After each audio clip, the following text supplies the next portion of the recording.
Alam mo ba na sa Pilipinas ka lang makakakita na spaghetti ang kinakain pero ang gamit ay kutsara? 5 bagay na dito mo lang sa Pilipinas makikita, magugulat ka sa huli.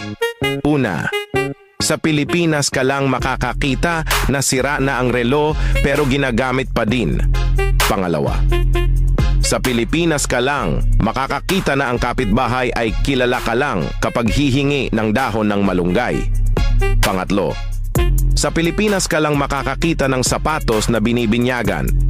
Pang-apat, sa Pilipinas ka lang makakakita ng pagbukas mo ng ref ay may ice cream, pero tilapia ang laman. Oh my gosh! Pang-5, sa Pilipinas ka lang makakakita na pagbibili ng pantalon ay sinusukat sa leeg. What the fudge? Ikaw? Naranasan mo na ba ang mga ito? Baka may idadagdag ka pa? I-comment mo naman sa ibaba. Follow for more.